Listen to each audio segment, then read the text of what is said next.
Have you ever felt like you're constantly apologizing but nothing seems to improve? What if the issue isn't just in the words you're saying, but in the way you're owning your mistakes? Picture this. You've just had another argument that ended with frustration on both sides. You say, "I'm sorry," but it feels empty, almost automatic. Your partner nods, but their eyes say, "Again?" This was me not too long ago, feeling like no matter how many apologies I offered, our relationship was stuck in a cycle of resentment. But when I finally learned how to genuinely own my mistakes, no justifications, no half-hearted words, things changed. My partner started to trust me again, and we moved from feeling like opponents to being a team. It wasn't just the apology, it was everything that followed. Stick with me as I walk you through 9 powerful ways to own your mistakes and rebuild the trust and connection you thought you'd lost. By the end of this, you'll have actionable steps to start healing your relationship, one authentic moment at a time. Number 1. Admit without justifying, the foundation of true ownership. The first step in repairing a struggling relationship is acknowledging your mistake without defending or minimizing it. Think about it. How often do we say, "I'm sorry, but you have to understand why I did it"? That "but" undoes the sincerity of the apology and turns ownership into justification. Instead, try saying, "I'm sorry for how I acted. I realize it hurt you, and I take full responsibility." These words show your partner that you're not shifting the blame or asking for their immediate forgiveness, but admitting your error because you value the relationship. Emotionally, this step may be challenging because it requires swallowing pride. Ask yourself, what is more important, being right or being connected? This reflection helps you understand why justifications, even if they make you feel better in the moment, erode trust over time. Picture your partner hearing for the first time a true acknowledgement of their pain without an attached excuse. It's a small step, but one that can open the door to healing. Reflect on the times when your apologies felt hollow because they came with strings attached. How could those moments have changed if you simply admitted your mistake with humility? Your partner will notice when your focus shifts from explaining yourself to genuinely seeking to make amends. Number 2, embrace vulnerability, the courage to be open. Owning your mistakes is more than just saying the words. It's about showing the courage to be vulnerable. Vulnerability is what allows for genuine connection. Brené Brown, a leading researcher on vulnerability, says, "Vulnerability is not winning or losing. It's having the courage to show up when you can't control the outcome." In relationships, this translates to admitting your flaws and fears without knowing how your partner will react. Imagine telling your partner, "I was wrong, and I'm afraid I've hurt you deeply. That scares me because I love you, and I don't want to lose what we have." This kind of admission shifts the conversation from confrontation to connection. It shows that you're not only aware of your mistake, but willing to expose the fear that comes with it. This vulnerability invites empathy and shows your partner that you're committed to more than just clearing your conscience. Ask yourself, when was the last time you showed your partner that side of you? How did it affect the way they responded? Being open is uncomfortable, but it's what turns apologies into moments of real connection. Your partner is more likely to soften and reciprocate with their own vulnerability when they see you lead by example. Number 3, listen to, understand, not to defend. How many times have you listened to your partner's response only to prepare your next point instead of fully understanding their perspective? This defensive habit stops true reconciliation in its tracks. Marcus Aurelius said, We have 2 ears and 1 mouth so that we can listen twice as much as we speak.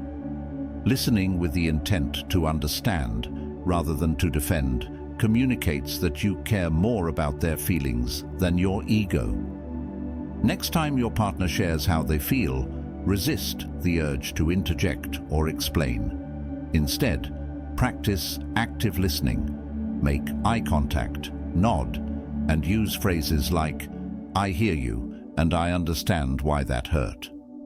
This practice may feel strange at first, especially if you're used to defending yourself, but it can transform your relationship. Your partner feels seen and heard, and that's often half the battle in resolving conflicts. Emotionally, listening without defending requires patience and self-control. Ask yourself, how often do I cut my partner off, even if only in my head, to think about what I'm going to say next? How would things change if I put those thoughts aside and truly listened? Reflect on how different your relationship would be if listening became your first response. Would arguments de-escalate faster? Would your partner feel safer expressing themselves? Active listening can make them feel valued and understood, which is a cornerstone of healing. Number 4, a sincere apology, going beyond the words. Apologizing isn't just about uttering the words, "I'm sorry." It's about communicating regret and commitment to change in a way that your partner can trust. A sincere apology recognizes the impact of your actions.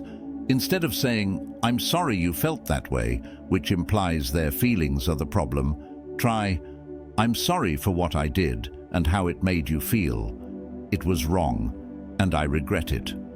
This type of apology shifts the focus from their reaction to your responsibility. Emotionally, it's about showing that you're aware of the pain you caused and that you're ready to take steps to prevent it from happening again. A sincere apology can sometimes be met with silence or a delayed response. That's okay. Trust that your partner is processing your words. Ask yourself, when was the last time you apologized without expecting immediate forgiveness or a positive reaction? It's hard to face that vulnerability, but genuine apologies aren't about clearing your conscience, they're about acknowledging your partner's pain. Reflect on how your partner might react if they felt the depth of your sincerity. Would they begin to feel that change is possible? Would they trust that your remorse is real? The difference between an obligatory and a heartfelt apology can set the stage for deeper understanding. Number 5, focus on repair, not blame. It's easy to dwell on what went wrong and who did what, but relationships thrive when both partners focus on repair, not blame. Once you've owned up to your mistake, the next step is to ask, how can we fix this together? This simple shift from who is responsible to how do we move forward can transform the energy in your relationship. Imagine a disagreement about something significant, like finances or trust. If you both focus on who was at fault, the conversation spirals into resentment and defensiveness. But if you change the focus to repairing the damage, asking, what do we both need to feel better about this? You move towards solutions, not stalemates. This approach signals that you're committed to nurturing the relationship, not scoring points. Emotionally, letting go of blame can be difficult, especially if you feel justified in your frustration. Ask yourself, what's more important, proving you're right or building a stronger relationship? Reflect on a past conflict where you held on to blame. How might things have turned out differently if you'd focused on mending the relationship instead? When you prioritize repair over blame, you create a partnership based on teamwork rather than opposition. This mindset invites your partner to engage in healing without fear of being attacked, making it easier to rebuild trust. Number 6. Learn from your mistakes. Implementing change.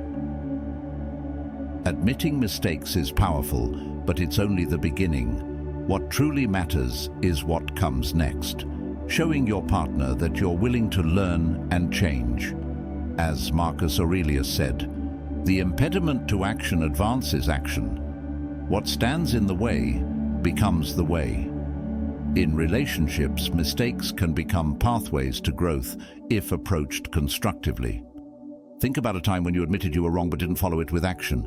Did your partner doubt your sincerity?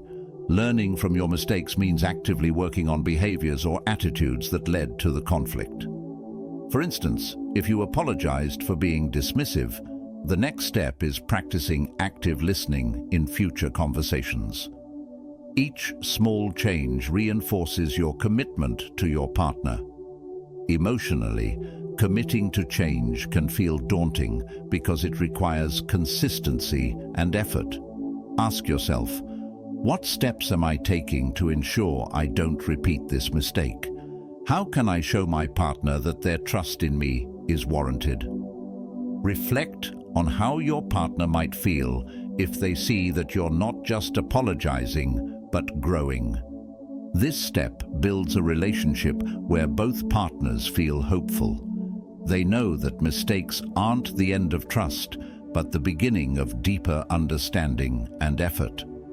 Number 7, open the floor for honest feedback. Taking responsibility is powerful, but inviting feedback takes it to the next level. It shows your partner that you're invested in their perspective and ready to hear the hard truths. Saying, "I'd really like to know how this has affected you and what I can do to make it better," demonstrates that you're willing to engage in meaningful dialogue. Emotionally, this can be one of the most challenging steps.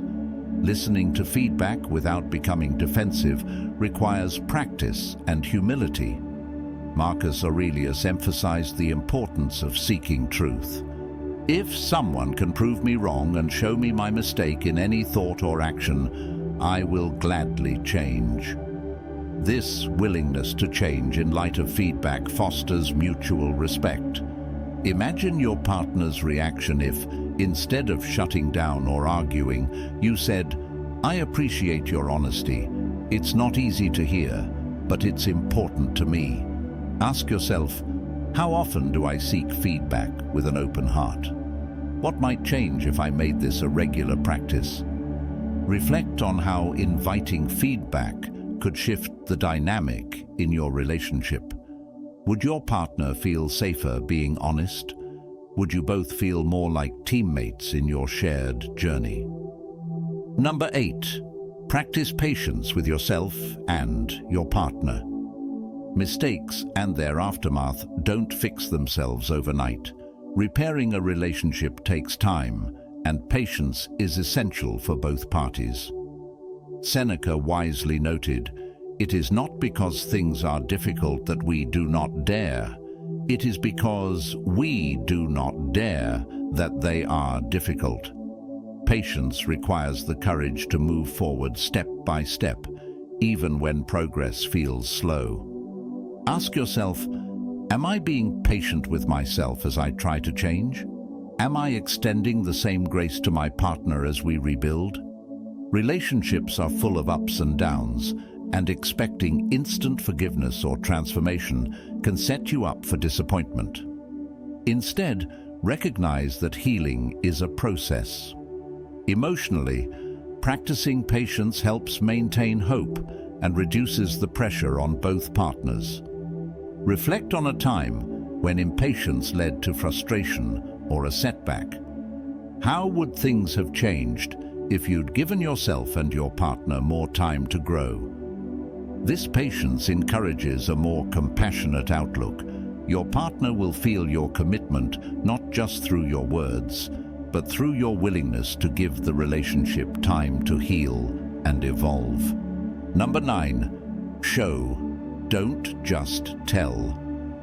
Words can be powerful, but they mean little without follow-through. The final way to own your mistakes and repair a struggling relationship is to demonstrate your commitment through consistent action. Marcus Aurelius said, "Waste no more time arguing about what a good man should be one." In the context of relationships, this means letting your actions speak louder than your promises. Imagine telling your partner, "I'm going to be more considerate," and then following it up with gestures that show you're putting effort into changing.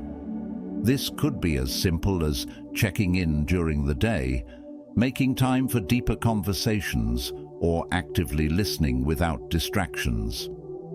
Over time, these actions build a foundation of trust that words alone cannot achieve. Emotionally, showing change rather than just talking about it brings security and reassurance. Ask yourself, am I following through on what I say? How would my partner feel if they saw these changes unfold day by day? Reflect on the power of consistent action. Would your partner start to feel more confident in your commitment? Would it pave the way for both of you to move past old wounds and into a stronger, more resilient relationship? If these steps resonated with you, take one today and start applying it in your relationship. Which of these 9 ways will you focus on first? Let me know in the comments below. Don't forget to like, share, and subscribe for more relationship advice that can bring real change. Your journey to a stronger connection starts with one intentional step.